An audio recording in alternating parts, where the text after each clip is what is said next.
Good evening and welcome back. Settle in wherever you are, whether you have found yourself in a cold room with the window cracked just enough to hear the wind outside, or lying very still in the particular darkness that comes just after midnight, or somewhere in between those two things, which is where most of us seem to spend our nights. Tonight, we are going somewhere higher than most stories go.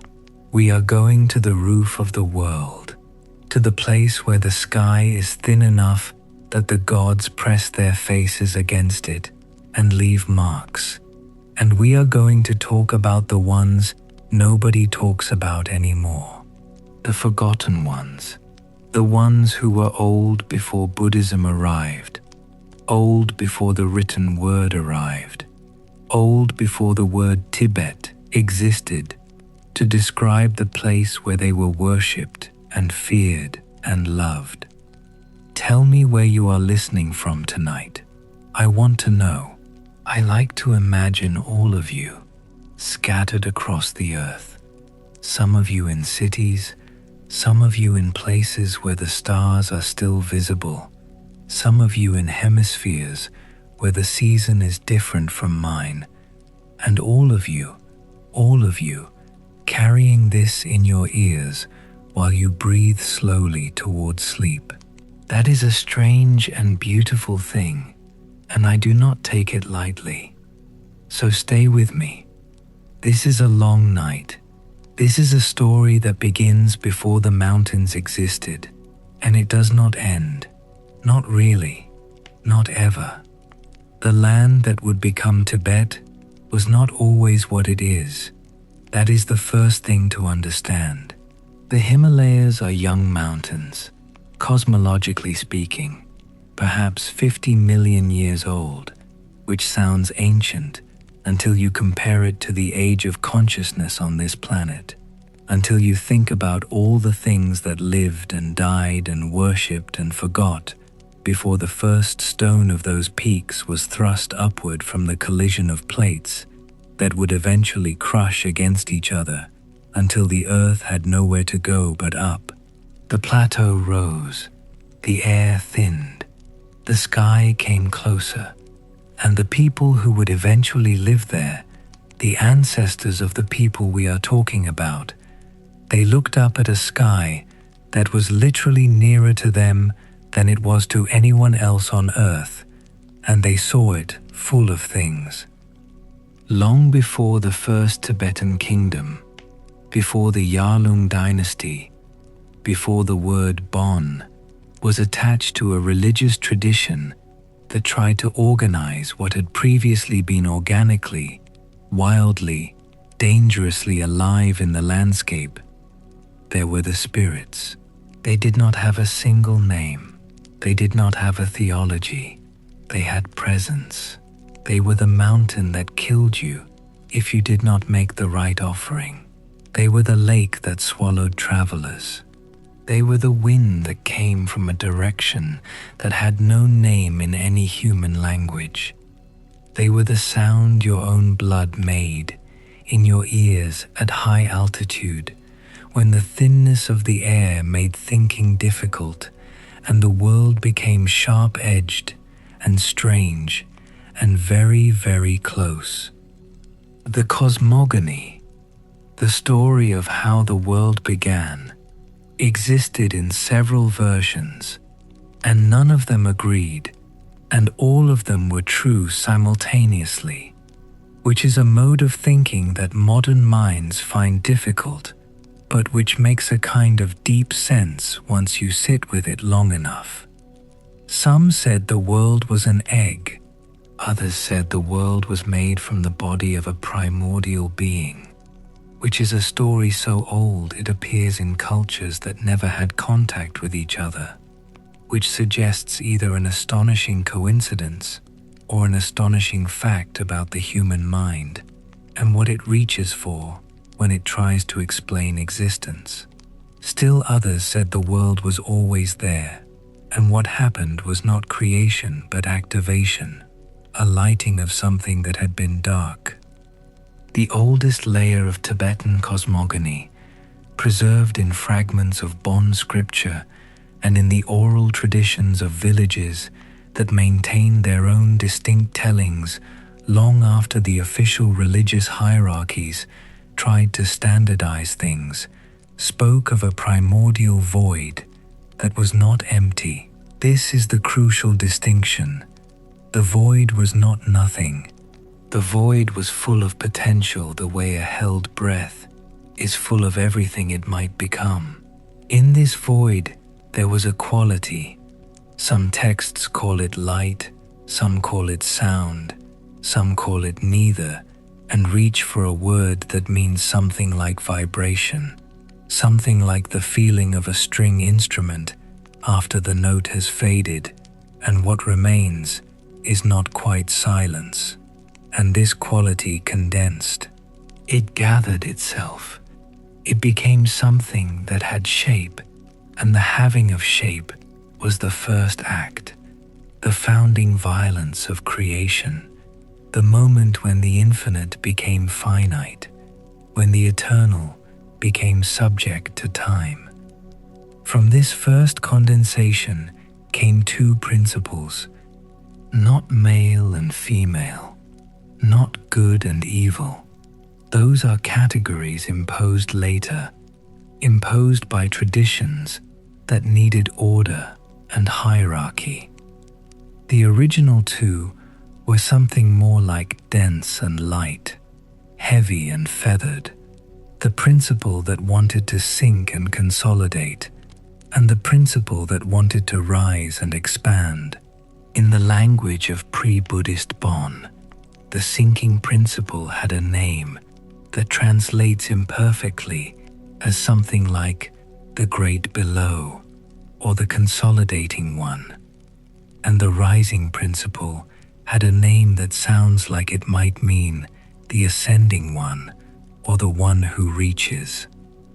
They did not hate each other. They did not love each other. They were attracted to each other the way opposites are attracted, not out of affection but out of a kind of structural necessity, the way water flows toward low ground, not because it chooses to, but because that is simply what water does in a world governed by the laws that govern this one. They're meeting, and this word, meeting, is the one most traditions use, though collision would work equally well, and so would embrace, produced the primordial landscape, the earth, pressing down and consolidating, building density upon density until the weight of itself generated heat. The sky, rising and expanding and thinning, becoming the cold and airless heights, and between them, in the zone where these two forces rubbed against each other and neither fully won, the place where living things could exist, the habitable world, as a kind of argument between extremes, a negotiated territory. This is not metaphor in the way we usually mean metaphor. When these early traditions spoke of the earth as a being who condensed from the primordial void, they were not saying it is as if the earth were a being. They were saying the earth is a being. The mountain does not symbolize a god. The mountain is a god. The lake does not represent a spirit. The lake is a spirit. This distinction is not trivial. It changes everything about how you move through the landscape. It changes whether you are walking across geography or walking through a crowded room. The mountain gods, the Saddak, the Gyelpo, the Nian, they were not separate from the mountains. They were the mountains experiencing themselves as persons.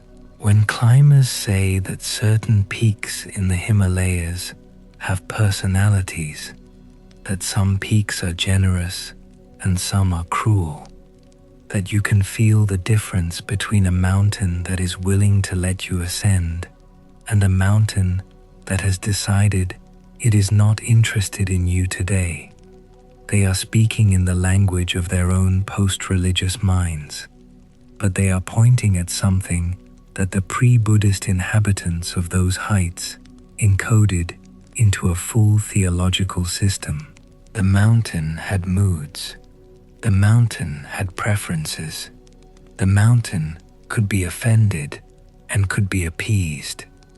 The sky had its own hierarchies, and these are among the oldest and most persistent structures in Tibetan spiritual cosmology. The sky was layered. This is not the Greek model of a single Olympus. This was stratified, nested, a series of planes ascending from the world of ordinary human experience through realms of increasing refinement and power. Some traditions counted 7 layers, some counted 9. The Bon tradition that survives into the present day speaks of 13. What mattered was not the number, but the principle. The sky was inhabited densely by beings of different orders, and these beings had relationships with each other that were political, familial, rivalrous, loving, violent, and strange, and these relationships produced weather, fortune, catastrophe, and the irregular texture of human experience that we call fate. The highest of these sky beings, the ones who occupied the uppermost reaches of the layered heaven, were the La. The La were not gods in the Mediterranean sense. They were not concerned primarily with human affairs. They were vast and largely indifferent, the way a mountain is vast and largely indifferent to the individual insect crossing its face. But they could be reached. They had channels down into the world of human experience, and those channels were the great white mountains, and those channels were the sacred lakes that reflected the sky, and those channels were certain human beings who had the particular kind of permeability that allowed the sky to move through them. Below the La, in the great stratification, were beings of smaller scale and more immediate concern. The Lu, serpentine, liquid, dwelling in water and underground places. The Nian, who occupied the space between earth and sky, the middle altitude of the atmosphere, the places where weather happened and where, if you were not careful, illness happened too. The Saddak, who owned particular territories of ground and had to be asked for permission before you built, before you broke the earth, before you planted.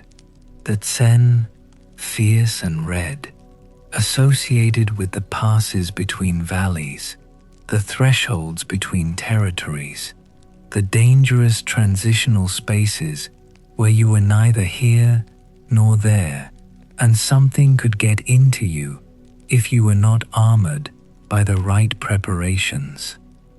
And then there were the beings who did not fit neatly into any category, the ones that different traditions classified differently, or refused to classify at all, or classified in ways that contradicted each other. These are perhaps the most interesting. These are the ones who suggest that the full complexity of Tibetan spirit cosmology resisted systematization even from within, that the people who developed and maintained it were aware that their categories were provisional, that the actual landscape of the invisible was stranger and more various than any grid could hold. The cosmogony, once this multi-layered sky was established and the earth had consolidated and the middle space of living was defined, then had to account for time. How did the world move from this original state, vast, settled, organized into its proper layers, to the world of human experience, which was chaotic, which was sorrowful, which was so obviously imperfect that some explanation was required. The answer, across multiple versions of this mythos, involved descent. Something came down, and the coming down, the movement from the higher, cleaner, colder layers toward the dense and complicated lower world, was either a gift or a punishment, or both simultaneously, which is again a more sophisticated answer than it first appears. The sky beings who came down into the human world brought certain capacities with them. They brought the capacity for sacred kingship. They brought the capacity for mediation between the human world and the spirit world. They brought, according to some versions, the capacity for language itself, for the naming of things, which was also the capacity for making things real in the social sense, for calling the world into shared existence. But they also lost something in the descent. And what they lost, this is what the Theology is about. This is what the whole tradition keeps mourning, was the direct and unobstructed line back to the original light, the clarity, the remembering of what they were before the density of the lower world closed around them and made them mortal, or made them local, or made them small. The story of Tibetan spirit cosmology is in many ways a story about this loss and about the various strategies people develop to recover from it, to reopen the channels, to remember. And those strategies produced the shamans, and the shamans produced the priest kings, and the priest kings produced the dynasties, and the dynasties produced the violence, and the violence produced the collapse, and in the ruins of the collapse, something new emerged, something called Bon in its organized form. And then Buddhism arrived from India, and everything reorganized around it. But the old ones did not disappear. They never disappear. They are still in the mountains. They are still in the lakes. They are still in the passes where the wind has a sound that is not quite wind.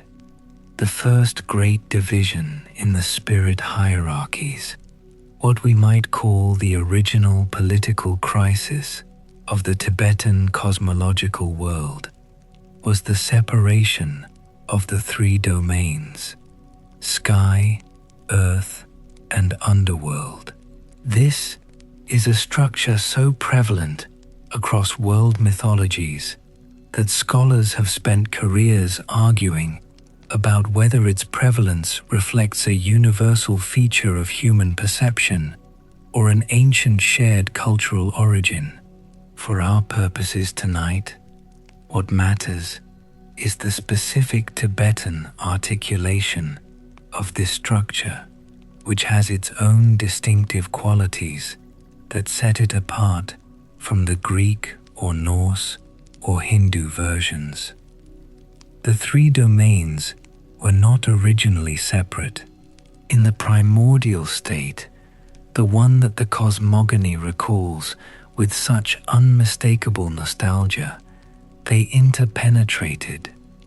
The sky beings moved freely through the earth. The underground powers surfaced without restriction. The living world was permeable in every direction. The gods were not in a separate place. They were here, walking the same ground, drinking from the same water, breathing the same thin air. The separation happened, and different texts give different reasons, different precipitating events, different guilty parties. But what they all agree on is that it happened, and that it was traumatic, and that the world we inhabit is the post-traumatic landscape. the separated world, the world where sky beings cannot descend without preparation, without ceremony, without the specific technology of the shaman who knew how to open a corridor between the domains without everything falling apart.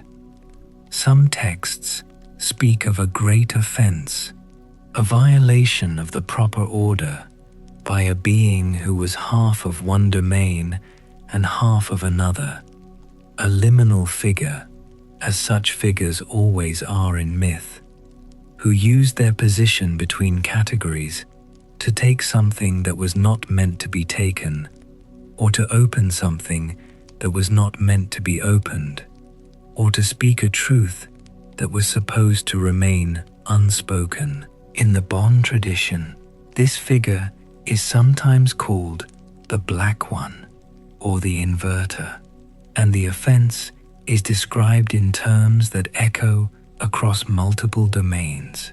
It was simultaneously a sexual transgression, a territorial transgression, and a linguistic transgression. The wrong body was entered. The wrong ground was crossed. The wrong name was spoken. These three acts happened together, or they were the same act described from three different perspectives, and they broke the original unity. What followed was the establishment of the domains by force. The sky beings withdrew upward. The underground powers withdrew downward. The earth was left to the living with the understanding, which was also a warning, that the channels between the domains still existed, were still active, could still be accessed, and that to access them carelessly was to risk a return to chaos. The old unity could not be reconstituted, but it could be visited carefully by the right people under the right conditions. The right people were the priests and shamans of the Bon tradition, though priest and shaman are both inadequate words. The Tibetan tradition evolved a role that is not quite captured by either Western category, a figure who was neither fully of this world nor fully of the spirit world, who maintained a kind of structural ambiguity, whose power came precisely from being categorizable in multiple incompatible ways simultaneously. In the earliest period, before the organized Bon religion, before the priest kings, these figures were called by names that vary across regional traditions and that scholars debate, but the most common root word means something like the one who sees, or the one who flies, or the one who carries messages between places that are not adjacent. The question of how the great powers distributed themselves after the separation is the question that the genealogies of the spirit world are trying to answer. Every mountain that became a god had a story of how it got its territory. Every lake that housed a Lu serpent queen had a story of the negotiation or the battle that established her sovereignty there. The landscape of Tibet is a landscape of settled disputes, of territories assigned after conflict, of boundaries maintained by ritual because the original violence that established them has not been entirely forgotten and might easily be reactivated. The greatest of the mountain gods, and here we enter territory where we have to be careful because there are several candidates for this title and the traditions are not in agreement, held dominion over the passes, the high ridges, the places where the wind was strong enough to knock a person down, the places where weather was born. The name most consistently attached to this category of supreme mountain deity is Nian Tangla, whose range runs east to west across the northern Tibetan plateau and who is invoked in protective prayers with an urgency that suggests his power is genuine and his anger is real, and his territory is not something to cross without acknowledgement. Nian Tangla is depicted as a great white figure on a white horse, his body made of snow, his eyes the color of sky at the highest altitudes where the blue becomes so deep and cold it approaches black. He carries a crystal lance. He is surrounded by attendants who are themselves mountains of lesser stature. He is addressed with titles that emphasize his seniority, his pre-existence before the other powers, his claim to a priority that predates Buddhism, predates organized Bon, predates the kingdoms, predates the first human being who set foot on the Tibetan plateau and looked up and saw the mountains and understood that they were watching back. His relationship with the lake Namso, the celestial lake that lies at the base of his range, whose name means sky lake, whose surface at certain times of year becomes so still that the clouds reflected in it make it impossible to tell where the water ends and the air begins, is the central relationship of northern Tibetan sacred geography. They are paired. They are a kind of marriage, though that word flattens something that is more like an ecological interdependence raised to cosmic significance. The mountain feeds the lake with snowmelt. The lake reflects the sky back into the mountain.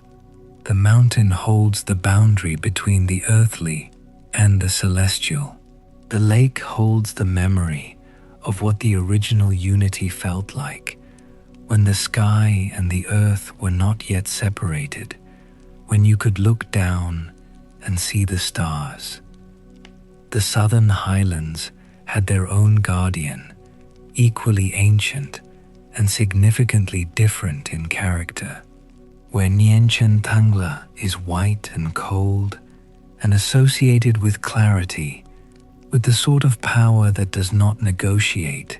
The guardian of the southern ranges, known in multiple traditions by multiple names, the most common of which translates roughly as the Red One of the Southern Pass, is associated with heat, with blood, with the fierceness of protection that comes from proximity to human settlement.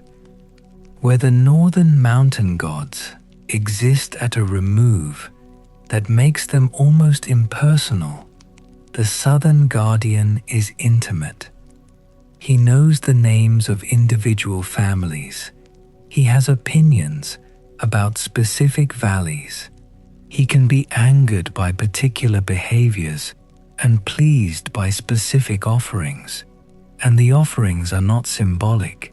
He wants the fat of the yak, the smell of juniper smoke, the sound of drums played in the rhythm that his attendants taught the first drummers, which was not a human rhythm originally, but which human hands have carried for so long that it has become one. This difference between the distant and the intimate divine is one of the central tensions in Tibetan spiritual cosmology, and it maps onto a real geographical tension in the landscape.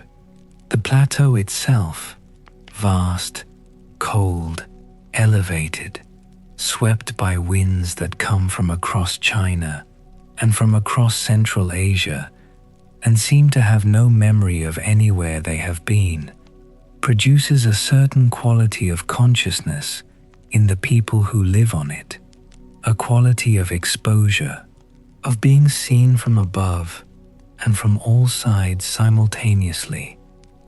The mountains rise out of this exposure like exceptions, like places where the exposure is concentrated rather than diffuse, and the mountain gods are the concentrated form of the power that the plateau diffuses. But the valleys, the deep cuts in the plateau where rivers run and where agriculture was possible and where most Tibetan settlement happened, the valleys had their own spirits, and those spirits were not distant and concentrated, but close and pervasive, present in the soil and the water and the grain and the breath of the cattle and the laughter of children and the specific quality of light that appears in the late afternoon when the valley walls are red and the sky above is the very precise shade of blue that exists only in mountain light at elevation.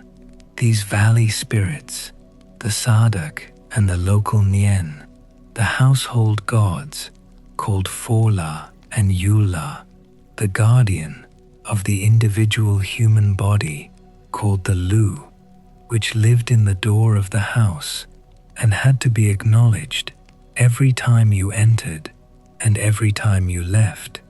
These were not theology. They were atmosphere. They were the texture of daily life in a world that had not yet decided to call the invisible and the ordinary by different names. I need to pause here. The scope of this is, it is easy to describe individual beings and lose the structure. Let me collect the thread. What we are building toward is the understanding that the spirit world of pre-Buddhist Tibet was not a supplement to daily life. It was not a Sunday activity, a ceremonial layer laid over an otherwise secular existence. It was the substrate of existence. The question was not whether the spirits were there. The question was whether you were paying enough attention to manage your relationship with them. And the management was constant, practical, full of consequences, and deeply embedded in every activity, from planting grain to choosing a marriage partner, to building a house, to deciding whether to cross a particular pass on a particular day. The power struggles within this spirit world were not separate from the power struggles within the human world. They were the same struggles, described from a different level of the hierarchy. When the human kings of the Yarlung dynasty, the first great historical dynasty of Tibet, beginning roughly in the 6th century CE, though its mythological prehistory reaches much further back, when those kings claimed divine descent, they were making a claim about genealogy that was also a claim about territory, that was also a claim about the right to certain kinds of ritual mediation. The king was the person whose blood carried enough sky in it to justify his authority. And the sky he carried was not metaphorical sky. It was the actual lineage of a particular class of sky beings who had come down at some prior point and mingled with human beings. The story of how this divine descent was established is also the story of the first great generation change in the spirit world, the first time a new order displaced an old order, which is, and this is the pattern, the repeating pattern, the thing that keeps happening across every mythological tradition I have ever spent time with. Always violent, always involves a figure who should not be able to win somehow winning anyway, and always produces a new arrangement that is more stable than the old one and yet carries within it the seed of its own eventual overthrow. The ancient sky kings, the ones who preceded the Yarlung dynasty in the mythological timeline, were called the 7 divine kings of Tibet, or sometimes the 7 heavenly thrones. They did not die. This is important. They did not die in the way humans die. When their time was finished on earth, they ascended back into the sky along a cord. And this cord, the mu cord, the sky rope, the thread of light that connected the earthly king to the sky, this cord is one of the most persistent symbols in Tibetan cosmological mythology, and its persistence says something about the human desire for the vertical, for the connection upward, for the assurance that this world is not sealed at the top. The cord was made of light, or it was made of rainbow, or it was made of something for which there is no translation, because the material does not exist in the world below, and the languages of the world below do not have a word for it. The king ascended when his work was done, and the cord remained briefly visible, and then it too dissolved, and his successor took up the burden. The eighth king and the eighth position in a list of 7 is always significant, always the one where the pattern breaks, did not ascend. Something went wrong. Some say he was struck by lightning during a ritual that went incorrect. Some say he accidentally cut the cord himself. Some say his son, impatient for the throne, cut it for him. Some say it was not cut at all, but simply ceased to hold, because the world had changed in some way that made the connection untenable, that made it impossible for the sky and the earth to remain in their old relationship. The cord was cut and the king died. This was the first royal death. This was the moment when death entered the royal lineage, and therefore, because kings were not separate from their people, but were in some sense the concentrated form of their people, the person in whom the fate of the collective was most legible, death entered the human lineage as a permanent condition. Before the cord was cut, death existed for ordinary people. After the cord was cut, death existed for everyone, even those who had been half sky.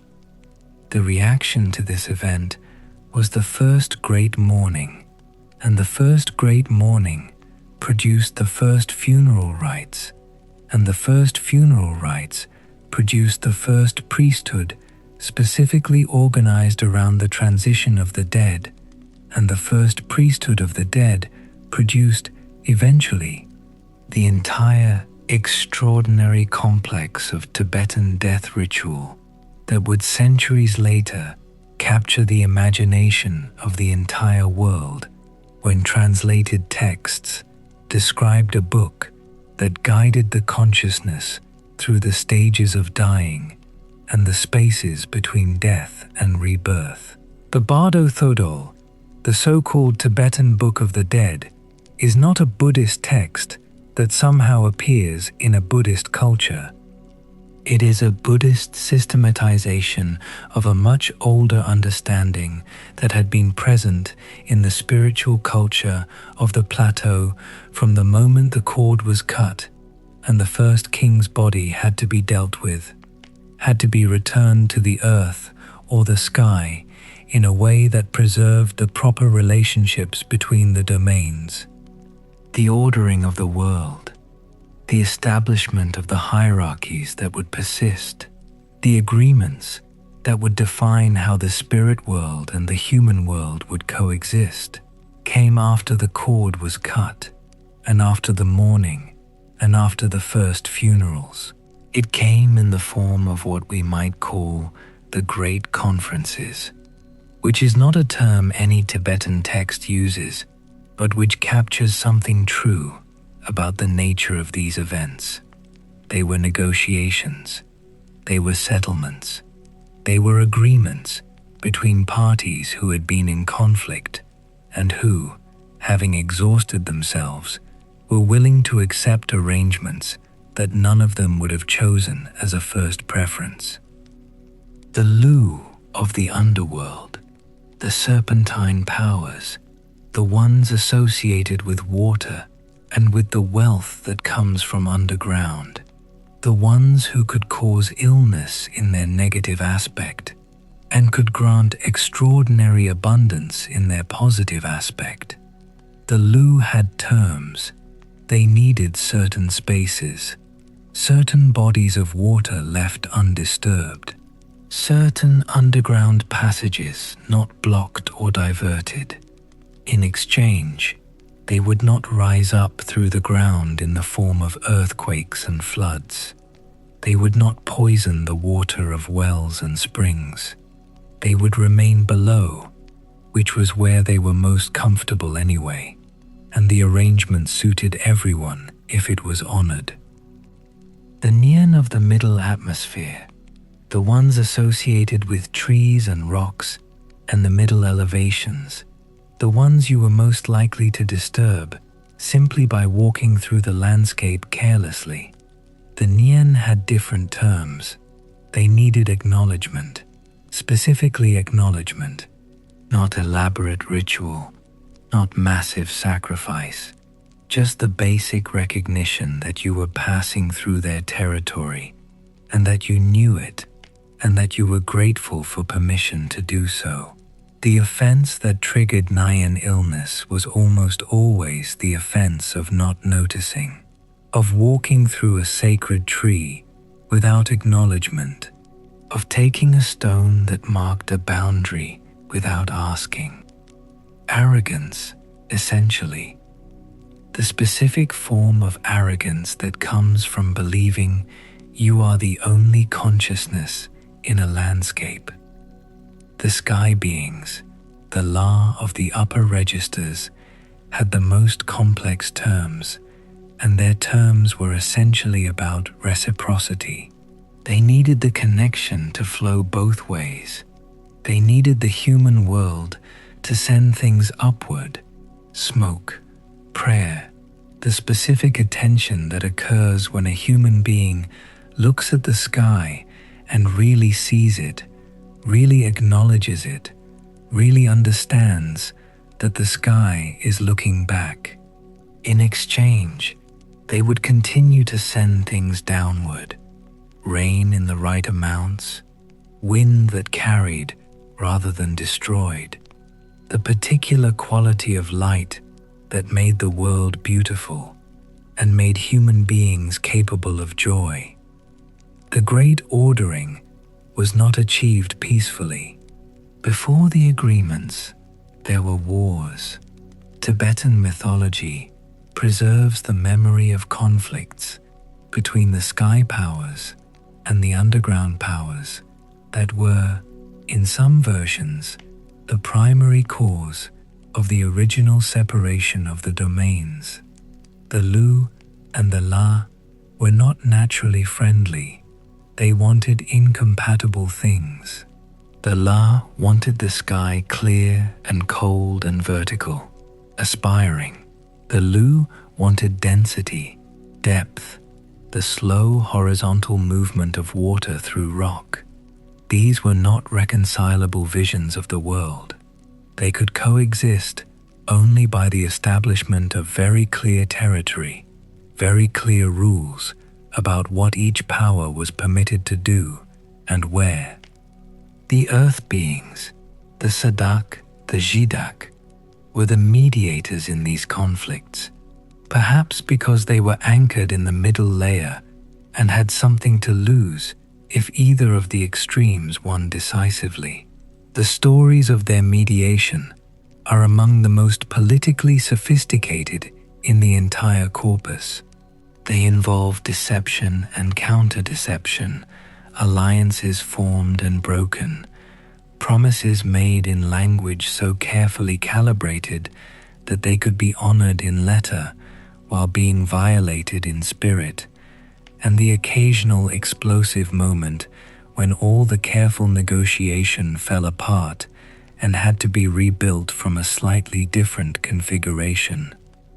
The final settlement, final in the mythological sense, meaning the arrangement that persisted long enough to be treated as the baseline order of the world, gave the sky its upper registers, and gave the underground its depths, and gave the earth to the living, with the condition that the living maintain the channels and perform the ceremonies, and remember, always remember, that they were living on borrowed ground, in borrowed air, that the land beneath them had owners, that the sky above them had occupants, that the middle air around them was full of presences that the careless human eye could not see, but that were there, that had always been there, that would be there long after the last human being had finished borrowing the world and returned it. The humans arrived, and here I must be careful, because the arrival of humans in these cosmogonies is not always the same as the appearance of biologically modern humans. These are not scientific accounts. They are accounts of when humanity became recognizable as humanity, when something happened that created the conditions for human culture, human language, human memory, human suffering. The biological event and the mythological event are not the same event, and we should not expect them to be. The most widely told version of the Tibetan human origin myth involves descent from the sky. A sky being, most texts say it was one of the minor La, a being of the lower sky registers, not one of the great powers, but something closer to what we might call a lesser deity or a divine spirit of middling rank. This being came down to the earth, not out of punishment and not out of choice, but out of something that had no good word for it in any of the ancient languages, and gets translated into English most often as longing or as the pull of the lower world, which had a density and a warmth and a specificity that the upper registers lacked, that the clean, cold sky did not have. The being walked the earth, tasted food for the first time. The food was from the earth, dense and sweet, and nothing like the refined, subtle nourishment of the sky. The being ate, and ate again, and became through the eating something that could not easily ascend again. The body had changed, the cord had weakened, the being stayed. In some versions, the being met a being of the earth, sometimes described as a rock demoness, sometimes as a nature spirit of no particular category, sometimes as something so ancient that even the mythological tradition does not know what to call her.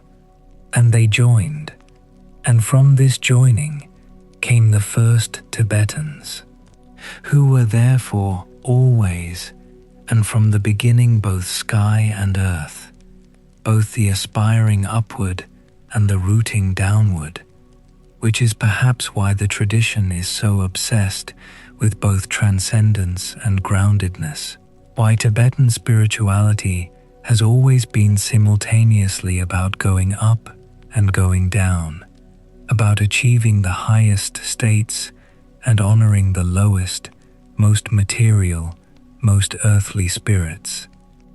The first people were not innocent. This is worth emphasizing. The Tibetan tradition does not have a strong version of the primordial innocence followed by the full narrative that structures Western cosmogonies. The first people were already complex. They had inherited the sky being's capacity for refined consciousness and the earth spirit's capacity for fierce, material, territorial emotion, and these two inheritances were not naturally harmonious. The first people fought. They claimed territory. They made alliances and broke them. They lied to each other, and sometimes the lies were so elaborate that the liars forgot what the truth had been. And they were immediately in trouble with the spirit world because they did not yet know the rules. They were new here. They were descendants of beings from both the sky and the underground, but they were not those beings. They were something new, and the newness of them meant they had to learn by experience what the older inhabitants of the landscape had always known. They stepped on ground that belonged to Saddak without asking. They cut trees that housed Nian without acknowledging. They drew water from lakes without the proper greeting to the Lu below. The spirits were patient, mostly, because the spirits had always been patient, because patience is easy when you are not subject to time in the way that mortal things are. But patience is not the same as forgiveness, and the accumulation of small, unintentional offenses built up in the ledger, and eventually the ledger was presented for payment. The first great epidemic, the first great drought, the first great series of deaths that seemed purposeless, that struck the young and the healthy without warning, that came in waves and could not be predicted or understood by any of the ordinary human systems of explanation. This was the invoice from the spirit world. This was the settlement demand. Someone had to learn to read the invoice. Someone had to develop the capacity to communicate with the creditors, to understand what specifically was owed, to negotiate a payment schedule, to prevent the debt from accumulating further while the old debt was being cleared. This person, the first shaman, the first mediator, though the specific Tibetan term that came to be used for this role was a word that has no clean English translation, but carries connotations of flight and of the specific kind of knowledge that comes from having been lost and returned, from having been to the edge of the domains and come back with something. This person was not born but made. The making involved an illness so severe that it was indistinguishable from dying, a crisis of the body that stripped everything away, that dissolved the ordinary boundaries between the person and the world around them, that left the survivor not quite the same kind of person they had been before. And in that dissolution, in that border state between life and death, the person became permeable to the spirit world in a way that ordinary people were not.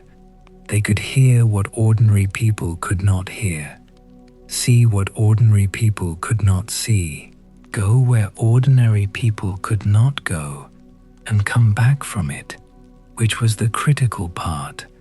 Not just the ability to enter the spirit world, but the ability to return from it with information. The information was practical. Which spirit had been offended? What offering was required? Where a particular illness had come from? And what needed to happen for it to resolve?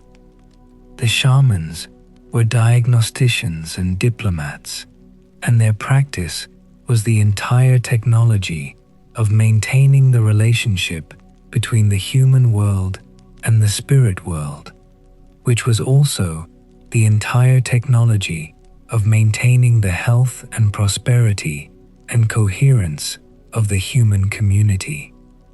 This is where the political dimension begins, because the shamans held knowledge, and knowledge, in a world where the quality of your relationship with the invisible powers directly determined whether your crops grew and your children survived, and the pass you needed to cross was navigable or lethal.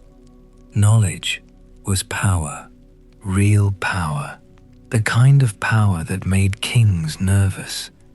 The emergence of the priest-king lineages, the sacred kingship of Tibet, was in part a negotiation between the political power of secular authority and the spiritual power of the shamans. In some traditions, the king absorbed the shaman role. The king was the shaman, or the king was the person through whom the shaman's power was politically legitimized, or the shaman was the power behind the throne, the one without whom the king could not actually govern, because the king did not have the connections to the spirit world that governance required. The Yarlung dynasty solved this problem by claiming divine descent directly. If the king was himself descended from a sky being, if his blood already contained the sky connection, then he did not need the shaman as an intermediary. He was his own intermediary. He was the cord made flesh. He was the channel in human form, walking the plateau, issuing commands that were simultaneously political and spiritual, because his person was simultaneously worldly and divine. But the shaman tradition did not disappear. It went underground. It continued in rural areas, in traditions that the central authority could not fully suppress, in the practices of village healers and oracles, and the people who were called when someone was dying, and the official religion had not been able to help. And when Buddhism arrived, and the organized Bon religion reorganized itself in relation to Buddhism, both of them competing and compromising, and eventually coexisting in the complex layered tradition that is Tibetan religion as it exists today, the shamanic substrate was still there, absorbed into the institutional forms, but not eliminated, changed but not replaced. Let me now speak of the figures, the individual heroes and semi-divine beings whose stories are the narrative flesh on the structural skeleton I have been building.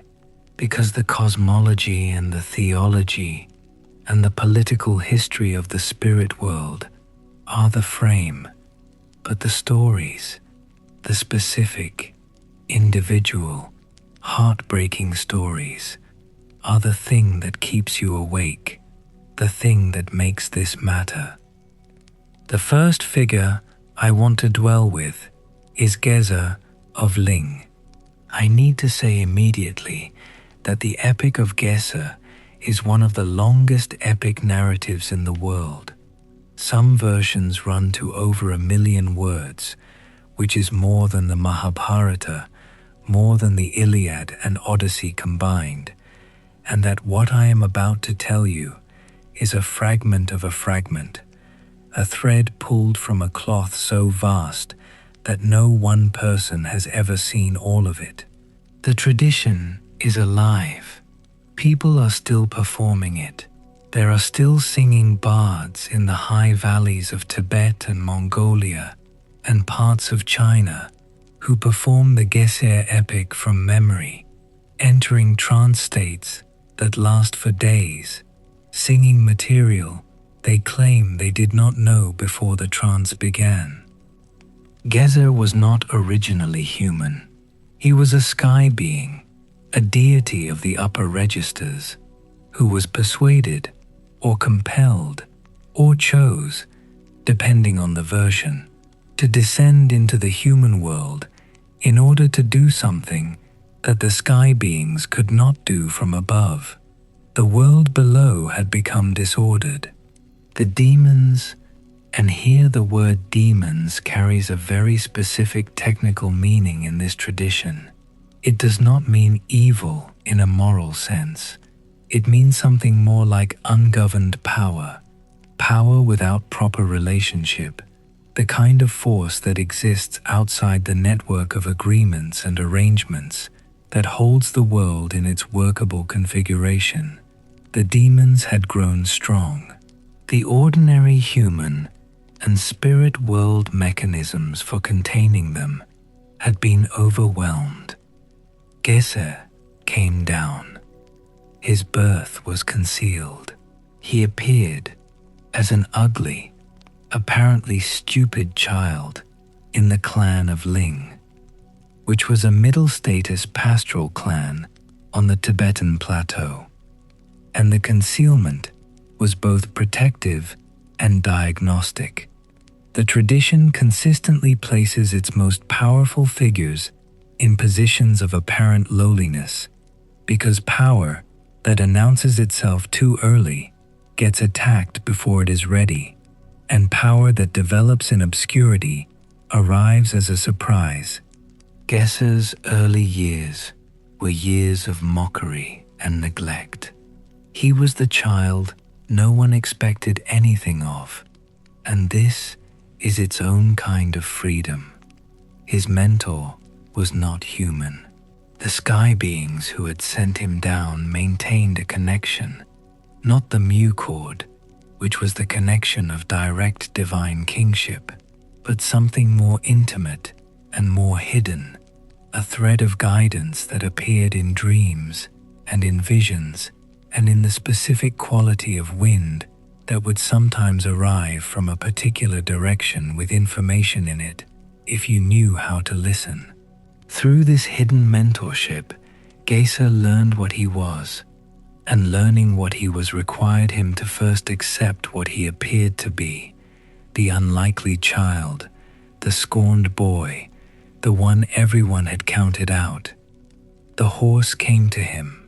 This is important in a tradition where horses are not only practical necessities, but cosmic symbols. Horses are associated with the sky, with speed, with the connection between the earthly and the upper registers, and a hero's horse is never just a horse.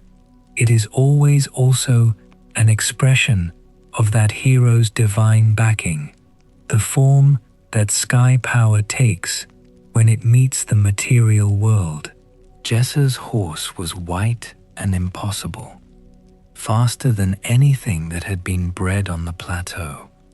It came from somewhere that was not quite the world, which is to say, it came from exactly where it needed to come from, and its arrival was the announcement that the time had come. The tests before he could claim the kingship of Ling were not tests of strength, though strength was part of it. They were tests of recognition. Could the apparently incompetent boy prove, in a context that required skill and knowledge and the backing of powers greater than any individual human, that he was what he was? The horse race is the scene that most versions preserve in the most detail. Gesser, on his impossible white horse, racing against the sons of the noble families of Ling, who had everything conventional going for them: the right blood, the right training, the right horses, the right social endorsement, and losing, almost losing in a way that looked certain until it looked impossible, because the sky was with him, and the sky does not lose when it has decided not to. He won the race. He won the kingship. He won, more importantly, the question of whether the world would be governed by conventional social hierarchy or by something older and more dangerous, which is the idea that genuine power does not always arrive in the forms that social convention has designated as powerful. Gesser was the wrong class, the wrong lineage, the wrong aesthetic, too ugly, too dirty, too marginal, and his victory over the conventionally powerful was a statement about what power actually is, and where it actually comes from. The wars he fought after ascending the throne of Ling are the bulk of the epic, and they constitute the most complex sustained narrative of conflict between the ordered human and spirit world and the forces of disorder that exists in any of the world's great epic traditions. The demons Gesser fought were not simple. They were not merely destructive. Several of them were, in their original nature, divine beings who had become corrupted or who had been wronged by the existing order, and whose destructiveness was therefore a form of grievance, which made them more sympathetic and more dangerous than simple monsters, and made Gesser's task something more than simple extermination.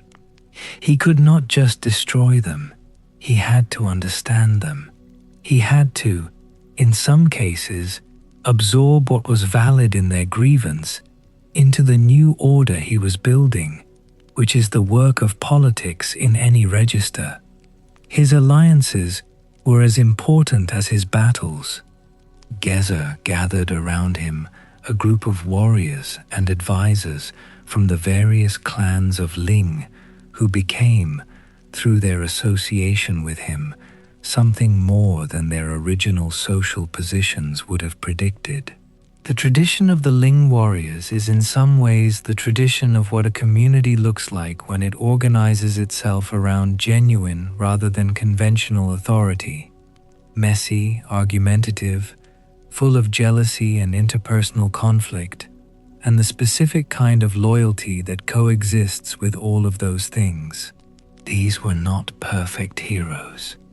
They were specific people with specific flaws who happened to be in the right relationship with the right force at the right time, which is perhaps all that any of us can aim for. The woman he lost. This is the wound in the Gesser narrative that the epic keeps returning to. His queen, Dugmo, was taken. She was taken by the forces he was fighting, and her captivity was both literal. She was physically held in an enemy kingdom, and symbolic. She was the part of the ordered world that the demons had managed to seize, the piece of the proper arrangement that was dislocated, and Gesser's long campaign to recover her was simultaneously a political military project and something older and more desperate, the attempt to restore something that had been taken from the world before it was gone long enough to become irrecoverable.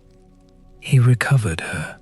Most versions agree on this, but the recovery was not a return to the original state.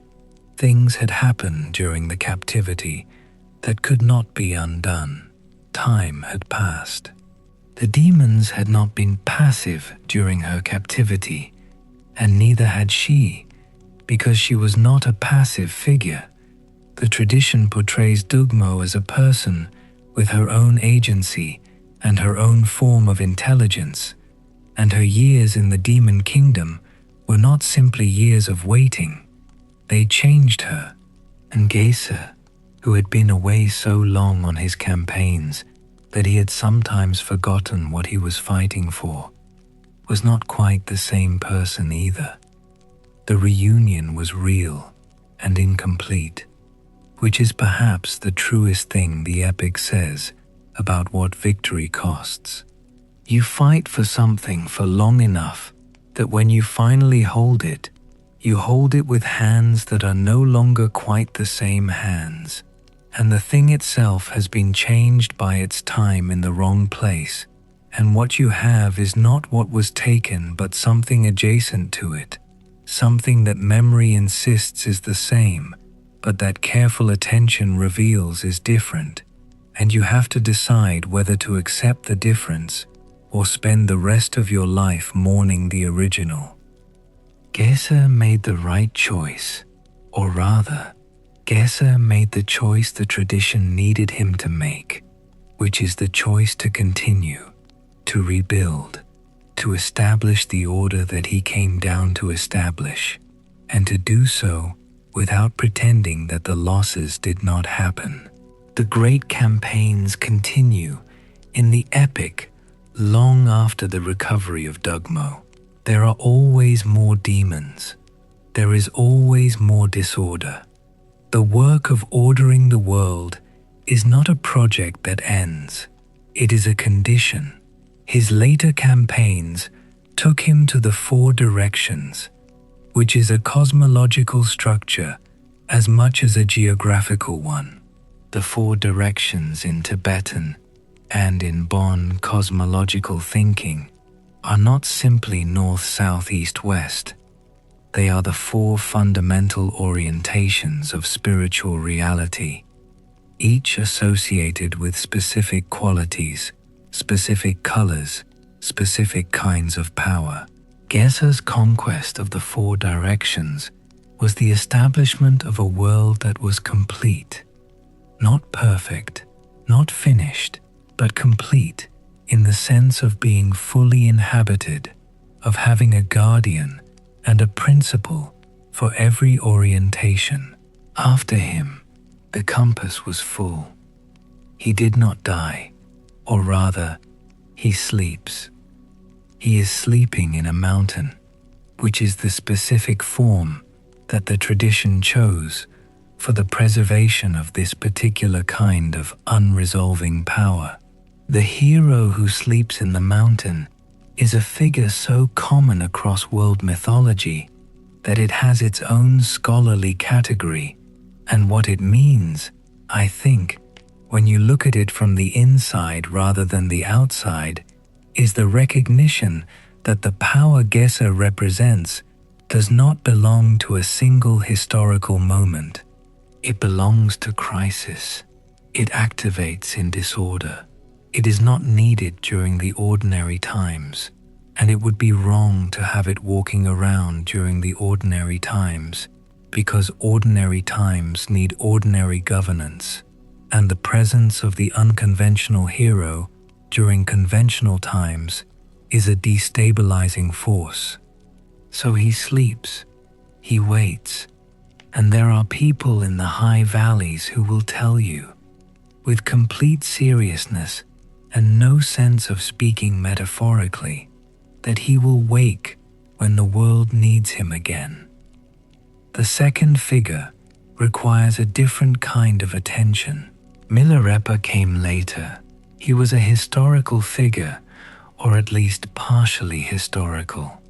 A person who lived in the 11th and 12th centuries CE, and whose life story was written down in a way that the Geser epic was not. But his roots go into the pre-Buddhist substrate of Tibetan spiritual culture in a way that makes him relevant to any account of the forgotten gods and the original powers. Milarepa began as a murderer. This is the part of his story that gets glossed over in the more devotional accounts of his life, but it is the part that matters most for our purposes. He was not born into violence. He was made violent by circumstances that were, by any standard of fairness, circumstances that warranted rage. His father died when he was young. His family's wealth was taken by his uncle and aunt, relatives who were supposed to care for the surviving family and who instead seized the estate and reduced Milarepa, his mother, and his sister to conditions of near slavery. His mother, who was by all accounts a person of extraordinary ferocity and practical will, wanted revenge. She sent Milarepa to learn the black arts. He was good at them.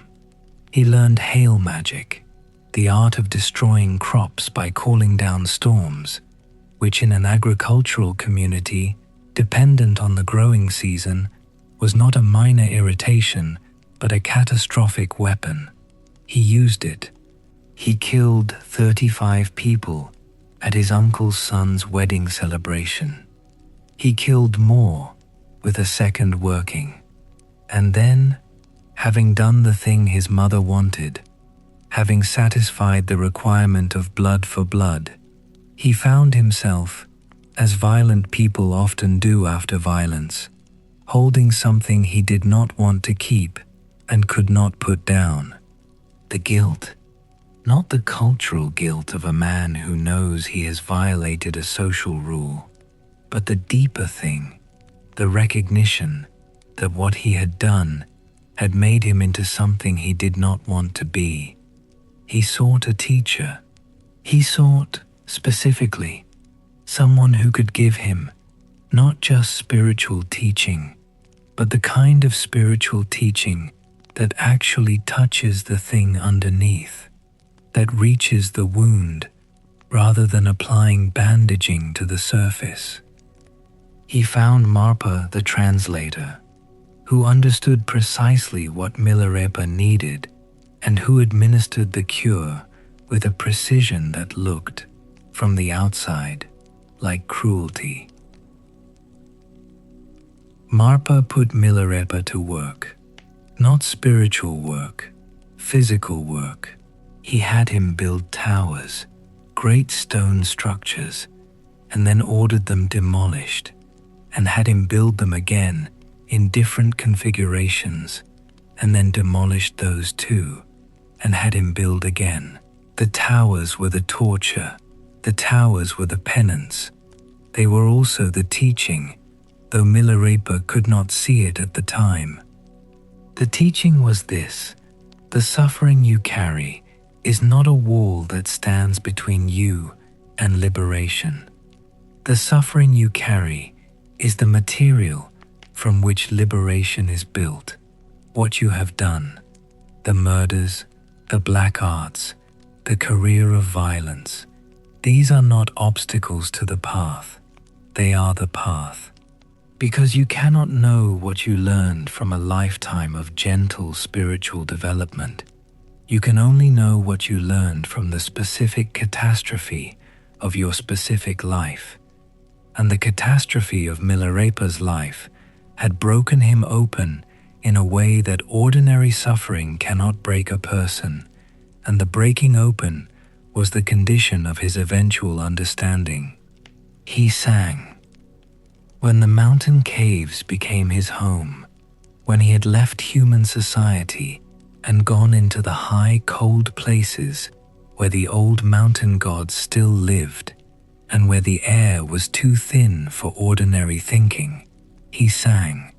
The songs are the most extraordinary body of literature in the Tibetan tradition, spontaneous, embodied, technically accomplished in the bardic sense, while simultaneously being entirely personal, full of images that come from the landscape and from the body and from states of consciousness that have no other language. He sang about the cold. He sang about the snow. He sang about the non-human presences in the high places, the mountain spirits who came to test him and whom he neither denied nor feared. He sang about hunger and about the particular way awareness becomes very clear when the body is pushed to its limits. His story bridges the old world and the new.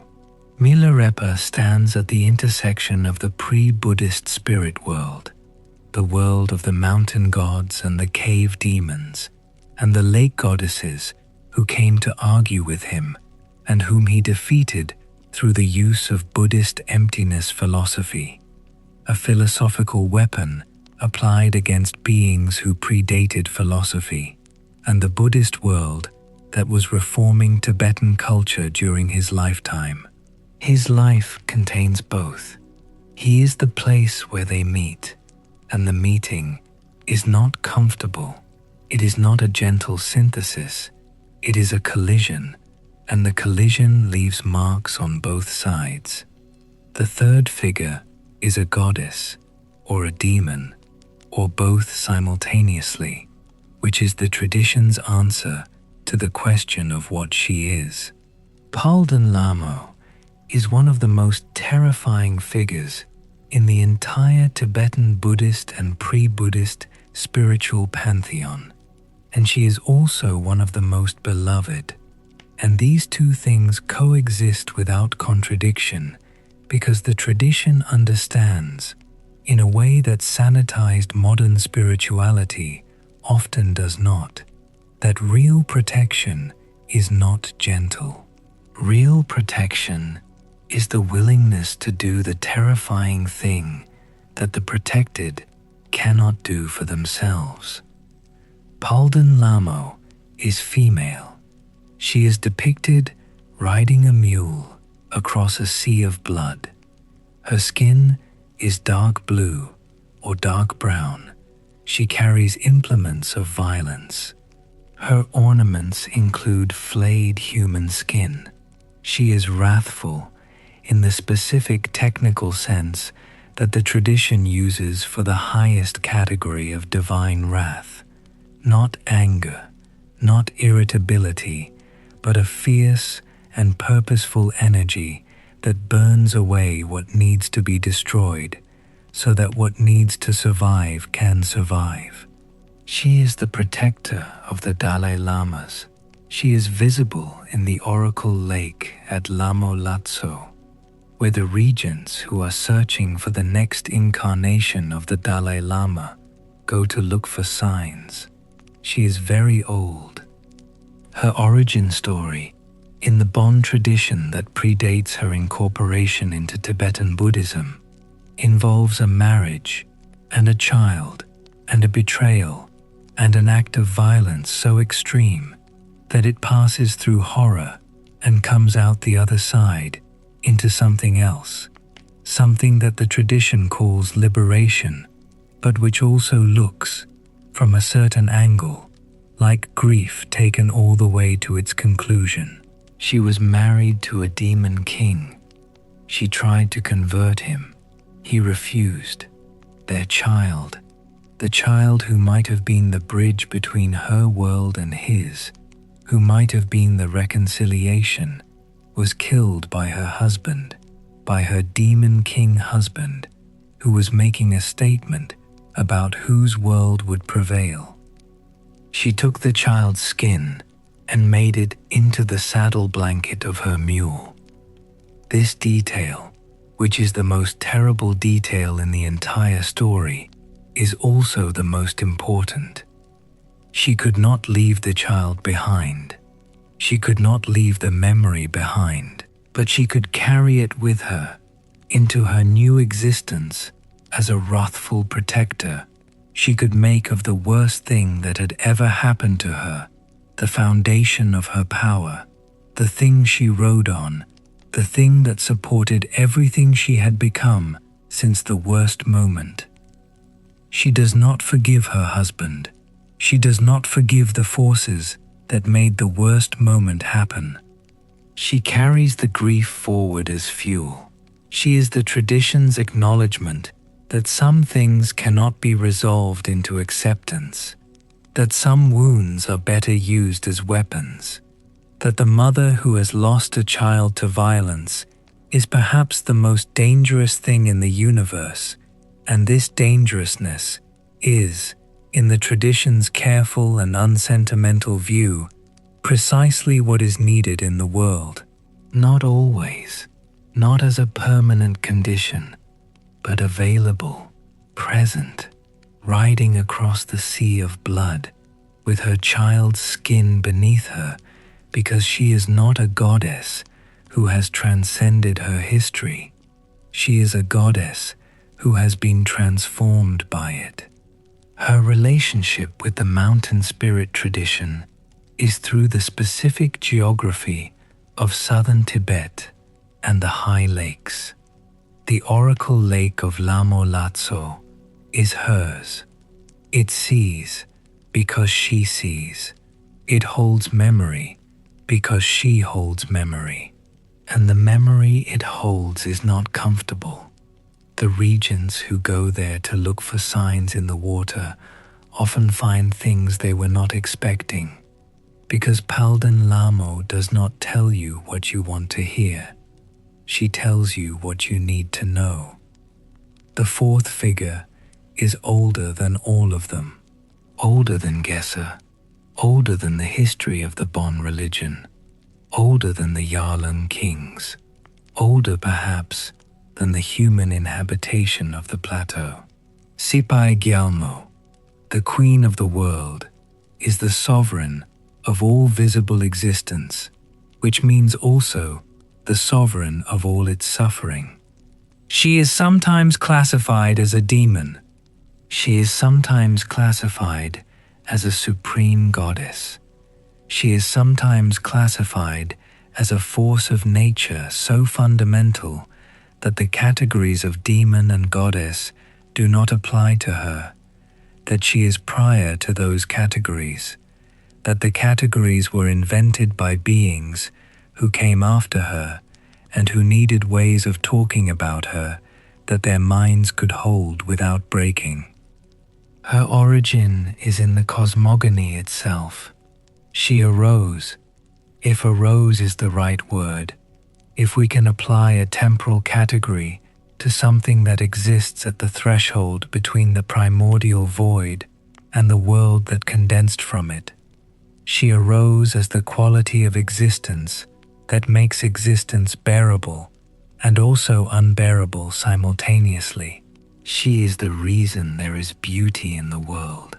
She is also the reason there is suffering, not because she is cruel, but because she is complete, because she holds the full range without filtering, because she is the world's willingness to be what it is. The stories of her interactions with lesser beings, with the first kings, with the mountain gods, with the sky powers who tried at various points to establish authority over her, are stories of failed attempts to domesticate the fundamental. Every time a being with sufficient power tried to claim her as a consort, as a subordinate, as a trophy of conquest, the attempt failed, and the failure was not violent, not a battle exactly, but something stranger and more complete. The being who tried to claim her was changed by the attempt, not killed usually, just reoriented, set on a different path, made into something that had not existed before the contact with her, something the original being would not have recognized as itself. She appears in crisis, when the order of the world has been disrupted severely enough that the ordinary mechanisms of repair are inadequate, when the gap between what is and what should be has grown wide enough that something prior to the established order needs to speak. That is when Sipai Gyalmo is present, not in answer to prayer, not as a response to correct ritual, just present, because presence is what she is, and the presence of the fundamental in the moment of fundamental crisis is not strange or miraculous. It is simply the world being what the world is. Her connection to the female principle in Tibetan spirituality generally is profound and also contested. The Bon tradition preserves a set of female divinities and practitioners that the later Buddhist tradition in Tibet both incorporated and sometimes suppressed, and the figure of Sipai Gyalmo is one of the oldest and most persistent in this female stream.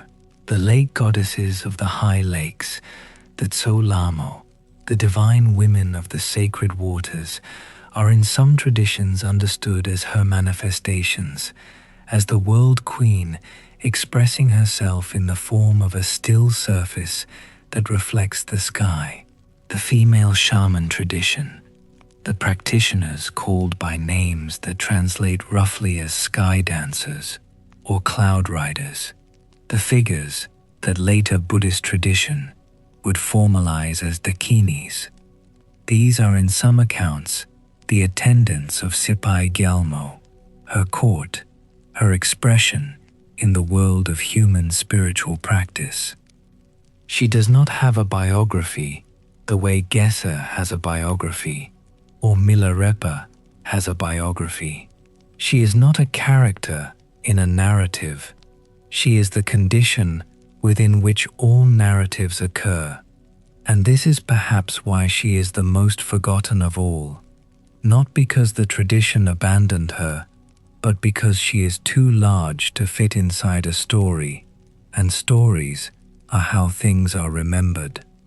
Anyway, the great confluence, the event that is to the Tibetan mythological world what the Trojan War is to the Greek, what the churning of the ocean is to the Hindu, is the period of the great persecution and the suppression of Bon, which occurred in the 8th and 9th centuries CE under certain Tibetan kings who had converted to Buddhism and who understood, with the clarity that all religious persecution requires, that the old tradition and the new tradition could not fully coexist, and that the old tradition would have to be dismembered and buried if the new tradition was going to establish the kind of total authority that total transformation requires. The historical persecution is well documented by Tibetan standards. The Bon priests were expelled or killed. The texts were buried, literally buried, hidden underground, placed in secret caches, in mountain passes and cave complexes, and the foundations of structures that were built over the hiding places so that the location would be preserved without being obvious. These hidden texts are called terma, treasure texts, and their concealment is one of the most extraordinary cultural preservation strategies in human history. The texts were buried with the understanding that they would be found at a later time by specific people whose nature would mark them as the appropriate finders, people called tertans, treasure revealers, who would discover the hidden texts and bring them back into active circulation. Some of these texts are still being found. The Terma tradition is not finished. The revelation is ongoing. The great persecution broke the continuous institutional transmission of the Bon tradition, which had previously passed from teacher to student in an unbroken chain that gave it historical coherence and social authority. But the breaking of the chain did not exterminate the tradition, it transformed it. Traditions that lose their institutional structures do not die. They become distributed, embedded in individual practitioners, in the habits of communities, in the specific rituals that families continued to perform, even when they could not say exactly why, in the memory of the landscape itself, which holds what the people who live in it know even when the people cannot articulate the knowing. The mountain gods did not lose their mountains when the institutional Bon was suppressed. The Lu did not abandon the sacred lakes. The Saddak did not release the sacred territories. The Shamans, who had always worked at the margin of the official institutions, continued working at the margin. The village oracle, the local festival, the specific way of preparing for a journey across a difficult pass, these continued. They continued because they worked, not in the sense that we might now demand empirical verification of a practice's efficacy, but in the original sense, they were the practices that maintained the relationship with the powers that shaped daily life. And the daily life continued to need that maintenance, regardless of what the central authority was doing. Buddhism absorbed what it could. The great mountain gods were redefined as Dharma protectors, beings who had pledged to protect the Buddhist teaching, who had been converted by the great masters. Nyenchen Tangla had pledged himself to Padmasambhava, the Indian master who brought Tantric Buddhism to Tibet in the 8th century, and this pledge was recorded and became the official explanation for why the mountain gods still received offerings and still mattered. The Nian were absorbed into the retinues of Buddhist wrathful deities. The Lu became associated with the Nagas of Indian Buddhist cosmology. The categories changed. The beings inside the categories remained. The synthesis that emerged from the persecution and from the gradual, contested, never entirely comfortable coexistence of Buddhism and Bon over the following centuries is what we see when we look at Tibetan religion today. A tradition that is officially Buddhist in its formal institutional structure, but that carries within it a pre-Buddhist spiritual cosmology so deeply embedded that it is not separable, that attempts to isolate the Buddhist from the Bon produce something that does not resemble anything that actually existed in Tibet. The hollow victory of the persecution, and it was hollow in the mythological sense that the Tibetan tradition itself understands hollow victories, was the production of a form of Buddhism that is uniquely Tibetan precisely because of what it absorbed from what it tried to destroy. There is nowhere else on earth where Buddhism looks like Tibetan Buddhism looks. There is nowhere else on earth where the mountain gods are Dharma protectors and the sky dancers are tantric goddesses, and the oracle lakes reflect the future, and the buried texts are still being found. The tradition that tried to eliminate the old gods, instead, created the conditions for their preservation in a new form, and the new form was stronger and stranger and more capacious than either tradition alone would have been. This is the shape of it, the thing I keep trying to describe in different ways because no single approach captures it. The forgetting and the remembering, the suppression that turned into preservation, the burial that turned into treasure.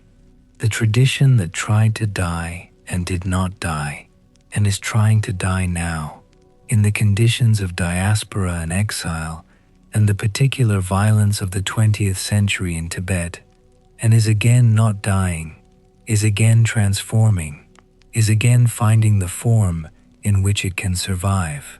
I want to be honest about something, which is that what I have been describing tonight exists in a historical condition of tremendous suffering.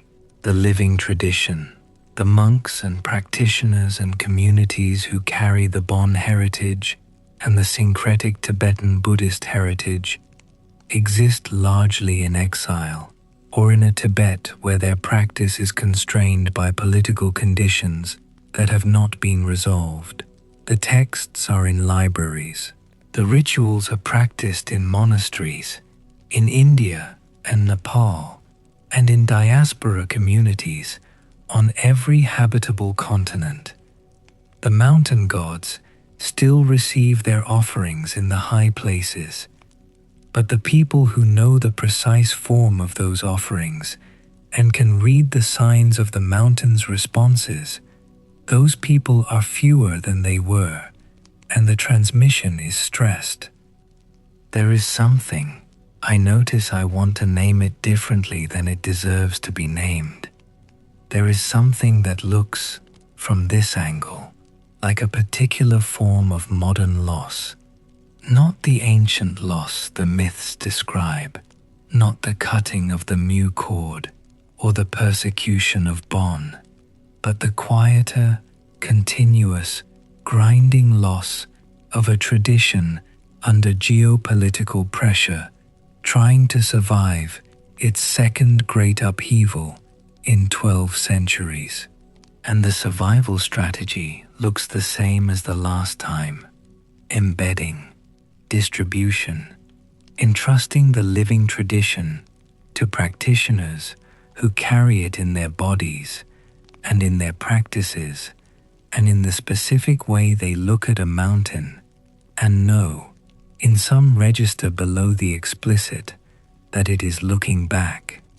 The kada, the fate, the inevitable of the old gods was always to be absorbed, transformed, forgotten in one form and remembered in another. This is not a tragedy specific to Tibet. This is the fate of all old gods everywhere, which is why the particular tragedy of Tibet is both specific and universal, why it resonates so strongly in the cultures of people who have their own relationship with replaced religions and suppressed cosmologies and practices carried forward in secret or in disguise long after the official tradition declared them finished. The concept of fate in Tibetan cosmological thinking is more complex than the Western notion, and more complex than the Buddhist notion. Karma, the Buddhist concept of action and consequence, arrived in Tibet and interacted with a pre-existing concept that might be called the Namsha, or the written sky, or the destiny that was inscribed in the configuration of the cosmos at the moment of your birth, by the specific arrangement of the sky powers at the moment when you first drew breath and became a bounded individual separate from the larger existence. This destiny was not fixed in the deterministic sense. It was more like a weather pattern, real, powerful, likely to persist, but subject to the interventions of the right practices performed by the right people under the right conditions. The divination traditions of Tibet, the use of dice, the reading of the shoulder blade, the observation of birds, the interpretation of dreams, the consultation of oracles who spoke in voices not their own, were all technologies for reading the Namsha, for understanding what the sky had written, for knowing, before the consequences arrived, what the configuration of forces was, so that you could navigate intelligently, rather than blundering into what fate had arranged. The diviners were not predicting a fixed future. They were describing a probable trajectory that could be modified by skillful action, by the right prayers, by the right offerings, by the re-establishment of the right relationships with the powers whose arrangements were creating the likely outcome. Death, in this cosmology, was not an ending. The pre-Buddhist tradition was not primarily a tradition of afterlives in the sense of eternal rewards and punishments. Those are categories that arrived with the Buddhist systematization of the Bardo process. The original understanding was something more like the redistribution of components. The sky element of a person returned to the sky, the earth element returned to the earth, the water returned to the water, the fire, the warmth, the heat of life was the part that was most carefully attended to in the funeral rites, because the fire was the most likely to be disrupted, to linger in the wrong place, to become the specific kind of dislocated, grieving presence that could cause harm to the living if not properly guided home. The concept of the Rolang, the revenant, the dead person who returns because the fire has not been properly guided. This is one of the most consistent elements across regional Tibetan traditions that otherwise differ substantially. The revenant is not a vampire in the Western sense, not a creature of predatory malevolence. It is something sadder, a person who does not know it is dead, or who knows but cannot accept it, or whose attachment to the living world is so strong that the normal process of dissolution has been interrupted. The rituals for handling Rolang are detailed and practical, and performed with what I can only describe as compassionate firmness.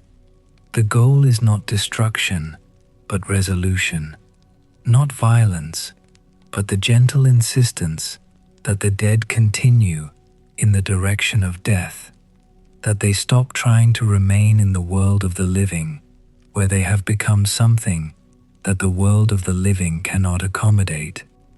The memory of the dead, the maintenance of proper relationship with the ancestors, the regular feeding of the ancestral spirits through the smoke of offerings, and the sound of prayer, and the keeping alive of the stories. This was as practical as feeding the living.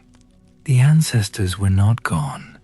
They were in another configuration, and their well-being in that other configuration depended in part on whether the living remembered them correctly, honored them appropriately, kept the channel open. The living needed the dead for the wisdom and the protection that only the dead could provide. The dead needed the living for the continued flow of material world attention that allowed them to remain coherent rather than dissolving prematurely into formlessness. The time concept, the Tibetan understanding of historical time, of the movement from better to worse, from Golden Age to Iron Age. This was not identical to the Hindu Yuga system, though similar structures appear in many places. The Tibetan version was more local, more tied to the specific landscape and the specific history of the plateau. The Golden Age was the age of the divine kings, when the Mucord still held and the sky was in direct communication with the earth through the person of the king. Each generation after the cord was cut was a generation of increasing distance, of the sky and earth moving incrementally further apart, of the relationship between the human world and the spirit world becoming incrementally more difficult to maintain. The Dark Age, the age where the maintaining of the proper relationships required extreme effort, where the ordinary person could not manage the complexity of the spiritual landscape without extensive assistance from highly trained specialists.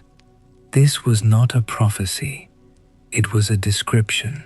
The Tibetan tradition looked at itself honestly enough to recognize that it was living in conditions of spiritual difficulty, that the direct contact with the powers that had characterized the earliest period was no longer available as a default condition of human existence, that the work of maintaining the world's spiritual health had become more arduous, not less. This is not pessimism, it is accuracy, and the accuracy is coupled with a practice, given that the Golden Age is not coming back and the Dark Age is the condition you are in. Here is how you navigate the Dark Age with as much skill and grace as the human capacity for skill and grace allows. Here are the rituals. Here are the practices. Here are the lineages of transmission. Here is the accumulation of everything that has been learned about how to maintain relationship with the powers in conditions of increasing difficulty. The heroes and the great teachings and the founding figures of the tradition Geshe, Milarepa, the great Bon masters whose names are less well known outside the tradition, but who were, in their communities, figures of comparable importance. They were available as models and as energies that could be accessed. You could invoke Geshe. You could call his name at the pass where the wind was threatening. You could invoke Milarepa when the practice was difficult and the cold was physical and the temptation to stop was overwhelming. You could invoke Palden Lamo when the protection needed was of the fierce kind, when what you faced was not amenable to gentleness.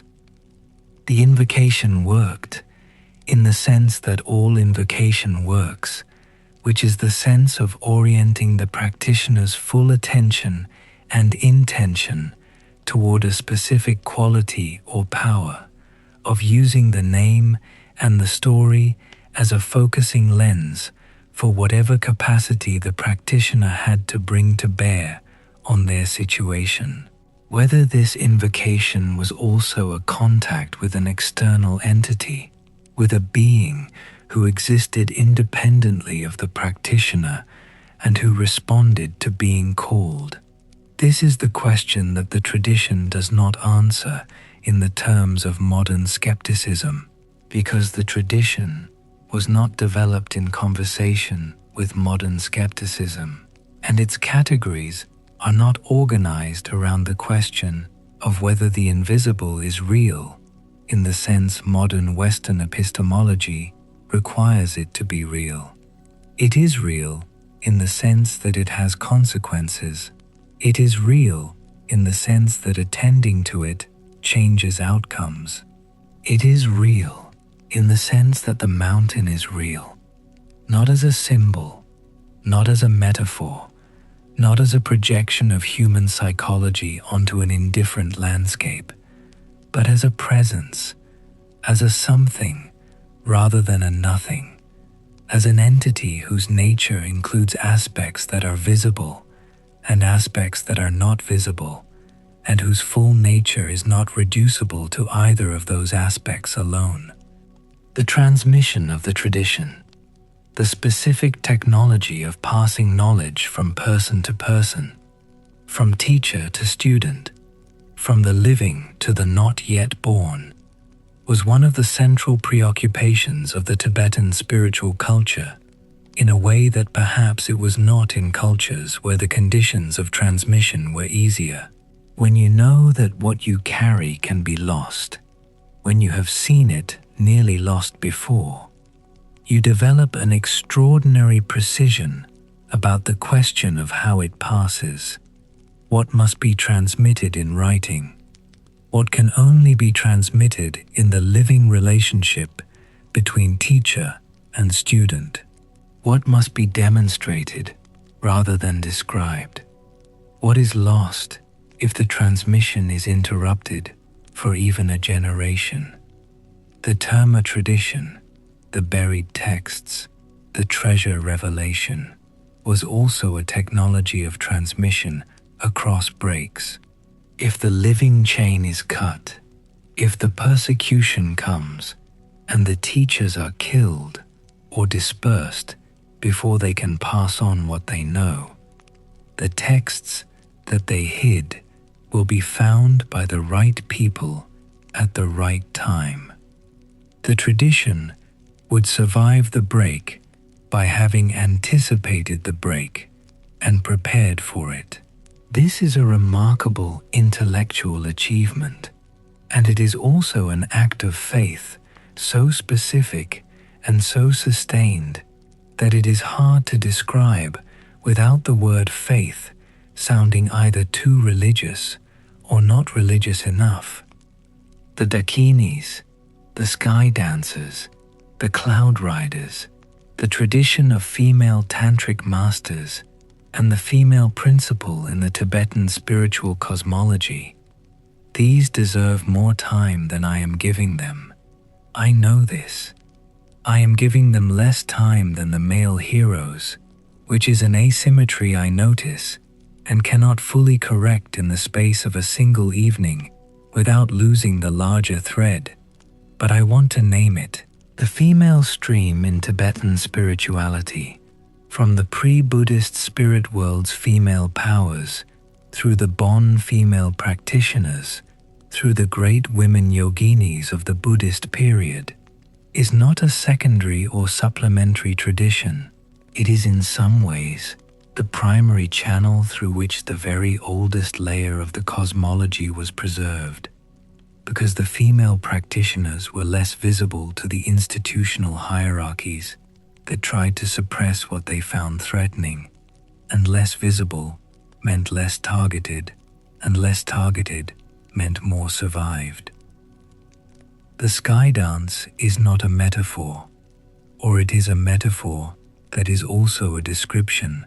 The state of consciousness that the Dakini tradition cultivated and transmitted was a state in which the fixed, bounded self, the ordinary human self, with its commitments and its memories and its protective walls and its fear of the cold and the high and the formless, temporarily dissolved, and what remained was something that could move through the spirit world with the same freedom that the mountain wind moved through the high passes.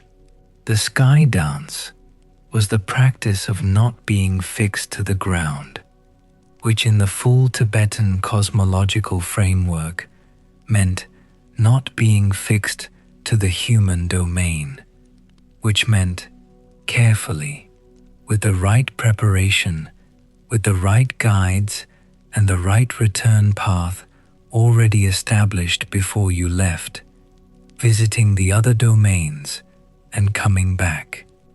The women who were called Dakinis in the older pre-Buddhist sense, before the term was systematized into Buddhist metaphysics, were recognized by specific signs. They were unusual.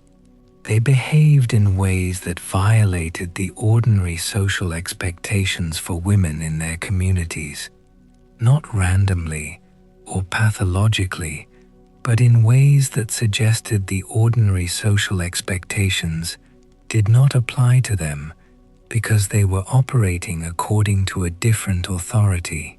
They saw things, they knew things that they had not been told. They went to places, in their practice, in their trance states, in their dreaming, that other people could not go. And they came back with things, information, healing, the specific kind of understanding that comes from having encountered the world's fullness, rather than the curated portion that daily life allows most people access to. The great Bon practitioner, Drenpa Namka, who lived in the 8th century and who is credited in the tradition with hiding many of the most important Terma texts in anticipation of the coming persecution, had a student who was also his daughter, and this daughter, Mandarava, in some accounts. Though the historical identifications here are contested, carried his most important transmissions not in texts but in her body, in her practice, in the specific way she had been trained to encounter the powers that he had spent his life cultivating relationships with. When the texts were buried, her knowledge could not be buried. It moved with her, and it moved beyond her, into the people she taught, into the lineage that the tradition preserves, with an intensity that suggests the transmission she carried was recognized, even at the time, as something that needed to survive. Let me slow down now. We are in the last portion of this. The modern encounter with Tibetan spiritual culture has produced some extraordinary misunderstandings. The most common is the reduction of the tradition to its most transcendent aspects, to the emptiness philosophy, to the dissolution of self, to the aesthetic of peaceful meditation and the idea of a spirituality that floats free of the material world in a state of untroubled light. This reduction is understandable. It selects the aspects of the tradition that translate most easily into the frameworks of modern Western spirituality, which tends to prefer transcendence over immanence, interiority over exteriority, the clean over the earthy. But the tradition we have been exploring tonight is not a tradition of floating. It is a tradition of the ground, of the specific ground of the Tibetan Plateau, with its specific powers and its specific demands and its specific beauty and its specific danger. The mountain gods are not symbolic mountains. The lake goddesses are not decorative. The village Saddak, whose territory you crossed without asking, is not a quaint folk superstition waiting to be dissolved by the light of enlightened understanding. They are the world being what the world is, which includes being more than visible, includes being inhabited in ways that the human sensorium does not automatically detect, but can, with the right training and the right attention, learn to perceive. The philosophical sophistication of Tibetan Buddhism, the Madhyamaka emptiness analysis, the Rigpa of Dzogchen, the profound and carefully argued metaphysics of mind and reality. This sophistication coexists with the mountain god receiving his offering of smoke and juniper. They are not in tension. Or rather, the tension between them is not the tension of contradiction, but the tension of a tradition large enough to hold both the abstract and the concrete, the high and the low, the universal and the specifically Tibetan, the timeless and the historical. Something like, the world is empty of inherent existence and the mountain god is real. And these two statements are not in conflict, because the mountain god's reality is a dependent reality, a reality that arises from the interdependence of the mountain and the sky and the human attention that perceives the mountain as animate. And this dependent, interdependent reality is not a lesser reality than some other kind. It is the only reality there is. All reality is this kind of reality. The mountain god is exactly as real as you are. The forgetting, the actual forgetting, the loss of specific details, the names of specific local spirits that are no longer remembered because the community that knew them was dispersed or destroyed. The specific ritual sequences that required 3 practitioners performing specific roles simultaneously, and that cannot now be performed because only one person in the relevant tradition has survived into the present. This forgetting is real, and it is permanent, and it is loss. Not transformation, not the kind of loss that becomes something new, just loss. The particular shade of the particular spirit in the particular valley, the specific sound of the specific drum rhythm used to address the specific mountain in the specific sequence that was known only to the specific lineage that held that territory. Some of that is gone in the way that a flame is gone when there is nothing left to burn. Anyway, what remains is not diminished. This is the thing I want to say about the living Tibetan tradition, in its diaspora form, and in its surviving in Tibet form, and in the extraordinary international transmission that has put Tibetan spiritual teachers in direct contact with students on every continent. What remains is not a diminished form of what was. It is what was, in a different configuration. The transmission is stressed, the tradition is under pressure, and the tradition is alive.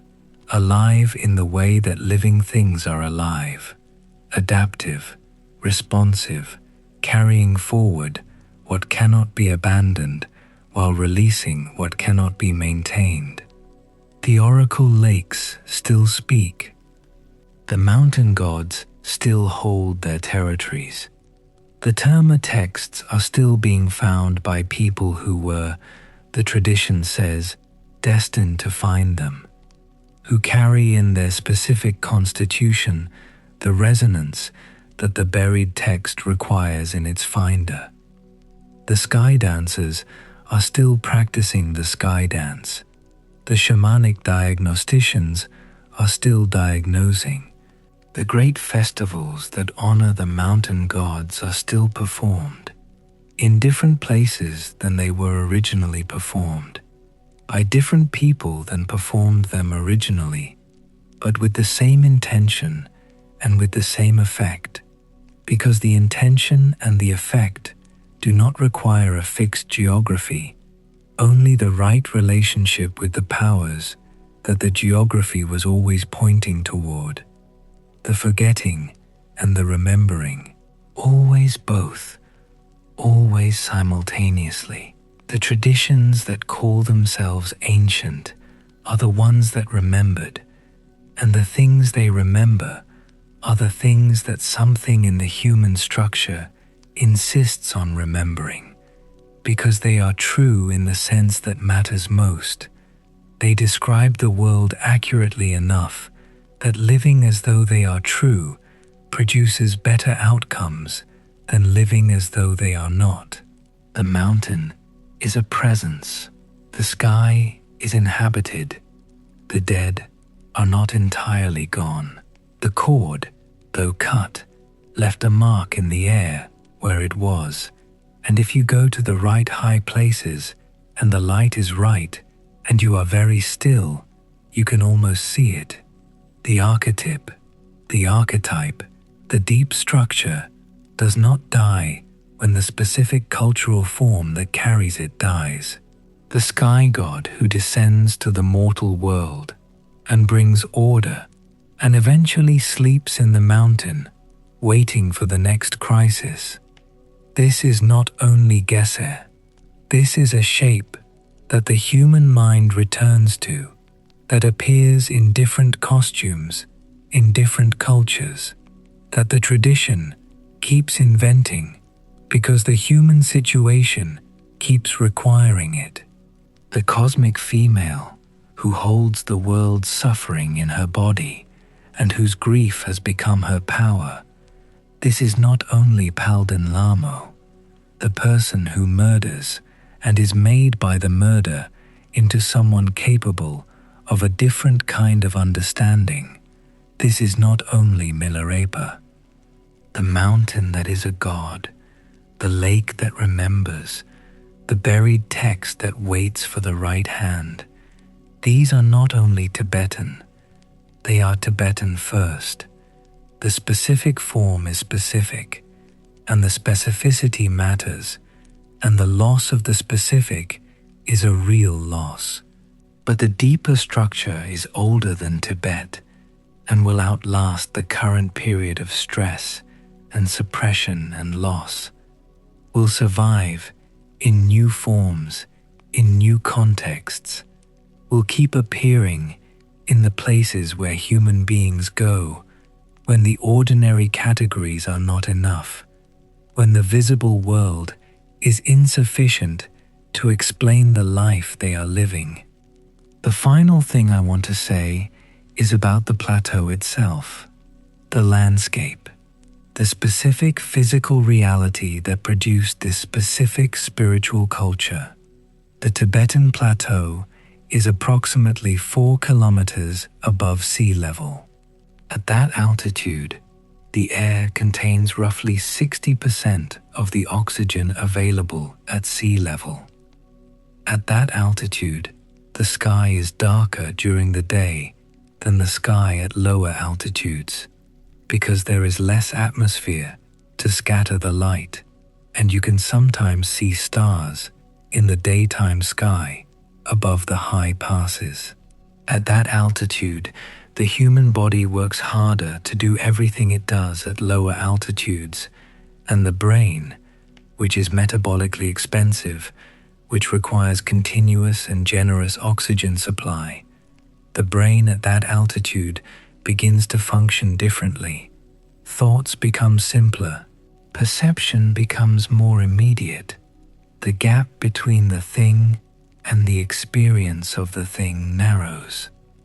The mystics who went to the high caves were going, among other things, to places where the ordinary cognitive defenses were reduced by the thinness of the air, where the world was more immediate, where the sky was darker and closer, and the stars were visible in the daytime, and the mountain was so large and present that it was impossible to maintain the ordinary human illusion of being the most significant thing in the landscape. In that thinned air, in that darkness, in that proximity to the absolute cold that lived just above the snow line, the mountain was not a metaphor for a god.